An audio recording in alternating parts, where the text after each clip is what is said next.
Nous trouvons actuellement sur le chantier Romanche-Gavet, sur le site des Ponants. En amont se trouve le barrage de Livet et en aval, l'usine de Gavet. C'est à partir de ce site que les deux tunneliers ont commencé leur creusement. Le premier sur l'aval en direction de Gavet et de son usine, pour une distance de 4 km. Le second en direction de Livet du barrage, pour une distance de 6 km. Pour permettre le raccordement de galeries réalisées au tunnelier, il sera nécessaire de faire un ouvrage de jonction. Celui-ci sera réalisé à l'aide d'explosifs. Au final, la galerie d'amener sera d'une distance de 10 km.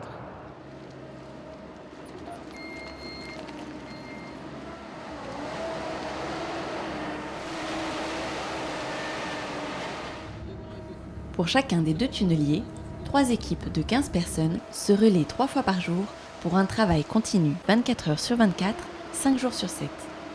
Ainsi, chaque jour, ce sont plus de 45 personnes qui partent sous terre pour creuser la roche.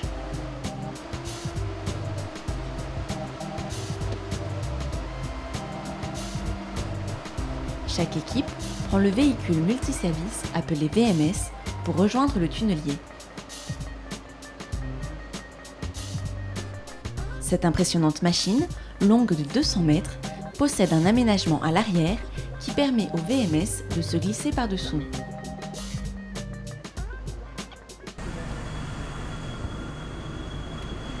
Il est 14 h et les membres de la nouvelle équipe rejoignent leurs collègues pour prendre le relais. Ça va? Ça va? Tout va bien? Ouais, impeccable. Ça va les gars? L'équipe de l'après-midi relève celle du matin. Ah Titi? Ah ça va? Ouais toi. Des courtes retrouvailles pour échanger les informations sur l'avancée du tunnelier, les problèmes rencontrés et les tâches à effectuer. Salut! Ça va? Tu vas bien? Oui, ça va et toi? Ça va Saïd? La forme? Ça va, ouais. Ouais? Voilà. La réparation du... Ouais, la réparation du C1. Donc il y a 2 rouleaux à remettre. Ouais. Et le nettoyage a été fait. D'accord. Okay. Donc tout va bien? Ouais, tout va bien. Ça roule, ok. Donc là j'attendais que la roue se stabilise en fait, la vitesse de roue de coupe, donc je l'ai relancée. Et une fois qu'elle est arrivée à la vitesse donc voulue, on peut redémarrer. Hop. Et on envoie de l'eau aussi donc dans la tête, dans un premier temps pour les poussières, pour fixer les poussières, et aussi pour refroidir les molettes, ce qui permet de fracturer la roche.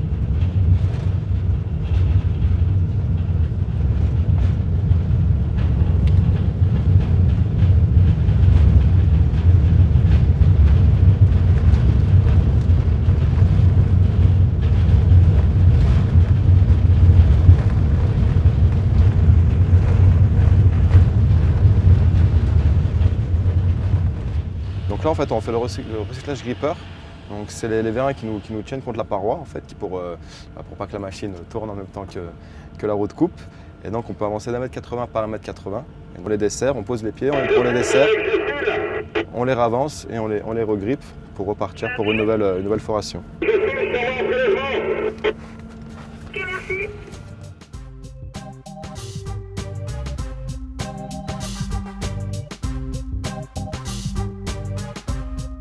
Un tunnelier avance comme ça. Chacun des 2 patins, ou grippeurs, se place contre la roche de chaque côté du tunnelier. Puis les 4 vérins, d'1,80 m de longueur, s'étirent et permettent à la tête de coupe de s'avancer. On pose ensuite les 2 pieds du tunnelier au sol afin de pouvoir ramener les 2 grippeurs et les replacer contre la paroi 1,80 m plus loin. L'arrière du tunnelier suit la tête de coupe grâce à ses roues posées sur des rails.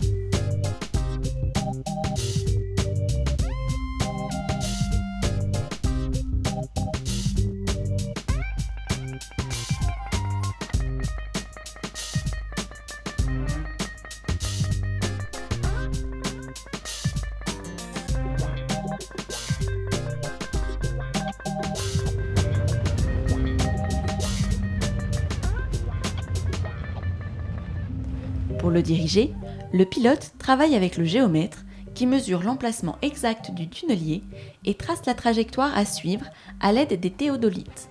Je suis responsable des 2 tunneliers, que ce soit à l'amont et à l'aval, et mon rôle est justement de guider ce tunnelier.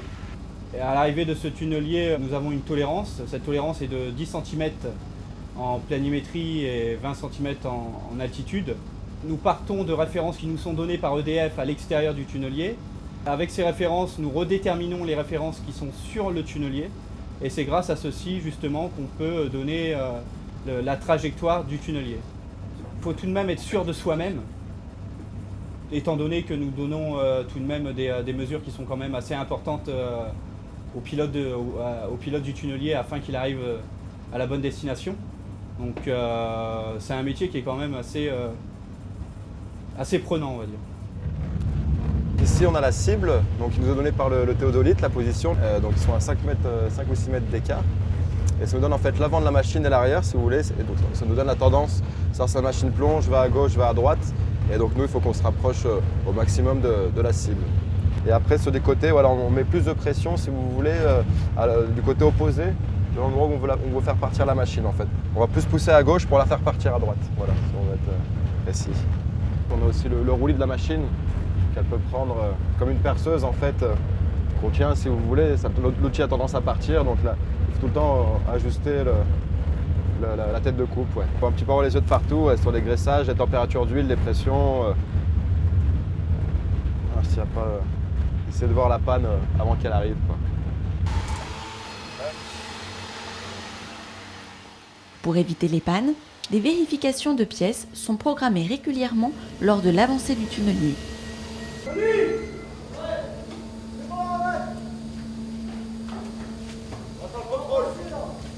C'est le cas des 26 molettes qui coupent la roche à l'avant et s'usent. Pour vérifier leur état, les mineurs se faufilent directement dans la tête de coupe.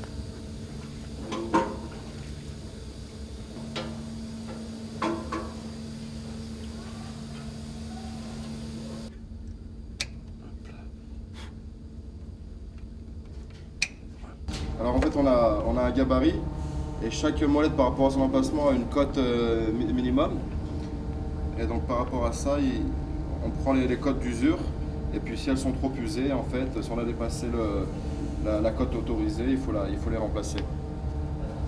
C'est un contrôle qu'on fait à peu près tous les 10 mètres.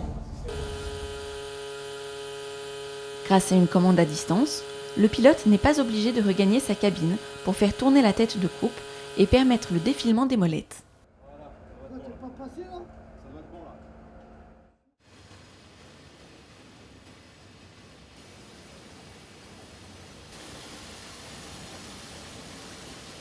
Au fur et à mesure de l'avancée du tunnelier, toute l'équipe se mobilise et travaille ensemble pour effectuer ces tâches dans de bonnes conditions. Derrière la roue de coupe, les mineurs renforcent la galerie creusée et consolident les parois avec des boulons et des grillages.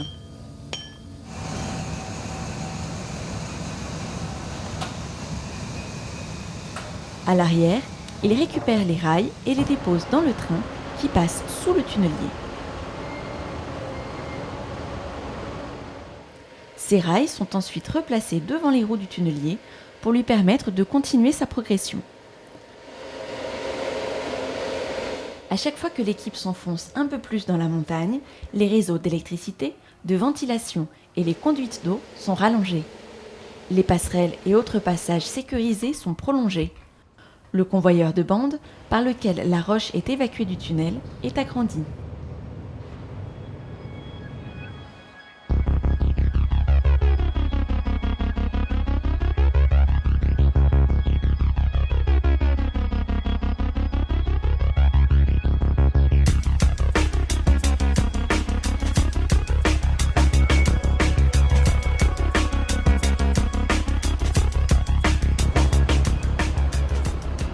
Moi, mon rôle, c'est de regarder ce qui manque pour qu'on puisse justement avancer. J'appelle la surface par téléphone ou par radio. Très souvent, c'est par radio. Je leur dis qu'il me faut ça, ça, ça et ça, des boulons, de soutènement, enfin de tout, du grillage, de tout. Et eux font le complément, comment ils chargent le train Le train arrive et nous on s'occupe de décharger le reste. Enfin, nous notre but c'est d'atteindre l'objectif le plus vite possible, le plus rapidement possible dans les meilleures conditions, hein. Surtout en sécurité. La durée c'est variable, hein. On peut tourner une semaine plus de 30 mètres dans la semaine. Quand ça va très bien, c'est 10 mètres par poste à peu près.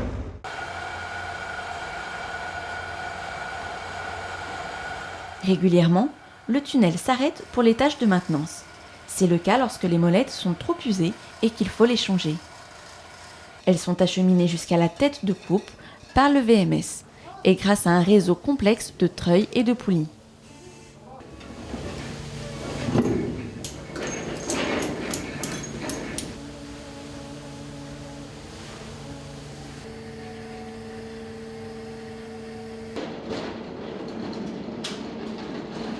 Les anciennes sont amenées à l'entrée du tunnel où elles sont prises en charge par l'équipe extérieure. Composée de 3 personnes, elle assiste et facilite le travail des mineurs.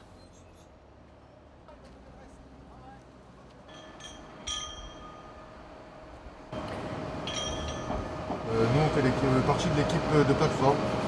Donc en gros, on fait tout ce qui est travaux extérieurs, chargement du train.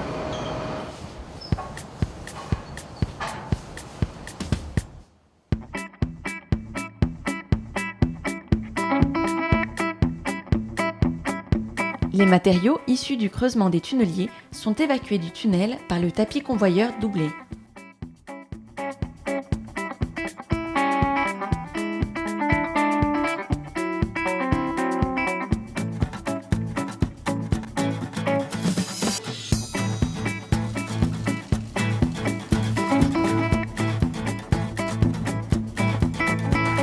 Stockée dans la tour, la bande du convoyeur est rallongée au fur et à mesure que le tunnelier avance. Tous les 200 mètres de creusement, on stoppe la machine pour recharger la tour avec un rouleau de 400 mètres. On repère l'indice de coupe de la bande avant de la couper en deux et de dérouler la rallonge par le bas.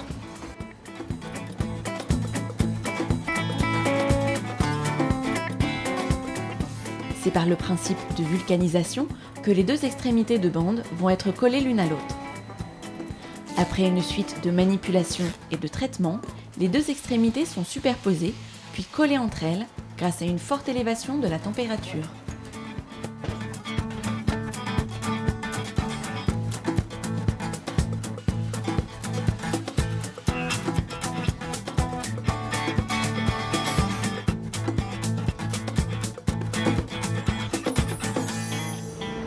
Il arrive aussi que le tunnelier s'arrête à cause d'une panne. Dès lors, toute l'équipe se mobilise pour réparer et redémarrer rapidement. Fini ?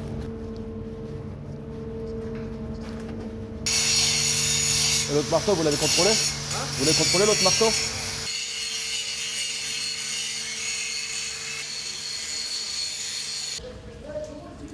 La porte doit mal être fermée là, j'ai le défaut ici. Ok, merci. Après, on va pouvoir partir pour le marteau, c'est bon, c'est réparé là. C'est une passion. C'est une passion, hein, c'est sûr. On ne peut pas faire autre chose. Enfin, moi, ça fait 30 ans que je fais ça. Mais je ne peux pas faire autre chose, quoi. Travailler dans un milieu souterrain, confiné, bon, c'est dur, c'est sûr. Mais bon, on s'y habitue, quoi. L'ambiance, enfin, moi, j'ai pas trop de soucis. C'est mon rôle, justement, de créer cette ambiance, qui est de s'entraider l'un et l'autre. Ça, c'est important. D'anticiper les tâches pour éviter justement que la machine s'arrête au minimum. Et tout ça, ça doit se faire dans une bonne ambiance, quoi. Il faut que le gars c'est des copains, quoi. Il faut s'entraider, quoi. Ah bah écoutez, c'est une très bonne ambiance, c'est vrai que c'est assez important, ouais, l'équipe, une très bonne équipe. Tout le monde a sa tâche à faire et puis on s'entraide aussi quand on a le moment, mais c'est vrai c'est un métier en équipe, qu'on on peut pas travailler tout seul. Nous avons vraiment gardé cet esprit de mineur où la famille est vraiment très importante, que ce soit dans l'effort, dans la sympathie, dans la relation humaine entre collaborateurs. Donc non, l'esprit est vraiment très important et je pense que c'est vraiment ça qui prend le dessus et qui nous fait avancer au quotidien. C'est intéressant. Et dans l'autre, c'est qu'on s'aide tous, on s'entraide tous. Que ce soit le mécano, je vais aider le mécano après si j'ai besoin il viendra m'aider à moi. Et il faut que ce soit comme ça, sinon ça ne marchera pas. On étudie les échantillons qui arrivent du tunnelier. Les échantillons de tunnelier amont nous sont amenés par les techniciens directement. Ah, c'est bon. Bonjour. Ah ben voilà. Alors je vous remets ça, par contre il va falloir remettre un petit coup de marqueur. Ouais. C'est le PM 486. 486. Il faut remettre la date, Ok, l'amont et l'heure 14h50. super. Ben, merci D'accord, beaucoup. c'est enregistré? Oui, très Bon, bien. bah, super. À tout à l'heure. À tout à l'heure, merci.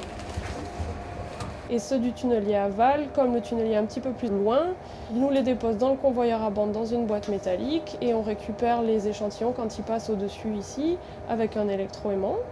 Et ensuite on les prépare pour faire une lame qu'on va ensuite regarder au microscope pour étudier la composition minéralogique de ce qui est foré par les tunneliers.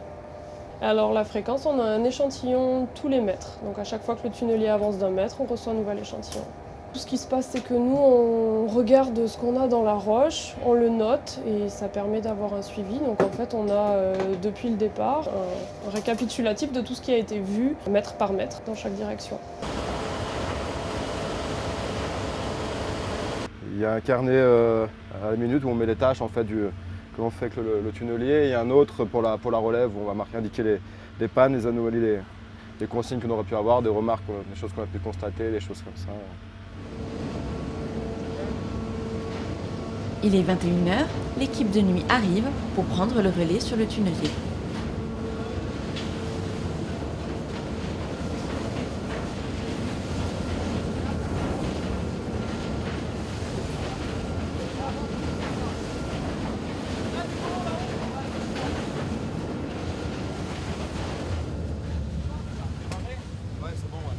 Il y a les boîtes à resserrer. Et puis tu vois, il y a le surpresseur, il n'arrête pas de recouper. Ouais. Donc il y aurait sûrement nettoyage des filtres aussi. D'accord, ok. Moi, je vais voir ça avec mon mécano. Donc voilà. Ok, ok. Sinon, c'est tout Sinon, bon, ça va, le terrain, il est comment? Bah tu vois, je redémarre à peine là, il est bon, hein, on est à 30-35, ça tourne à 25 par molette. D'accord. On est bien. Allez.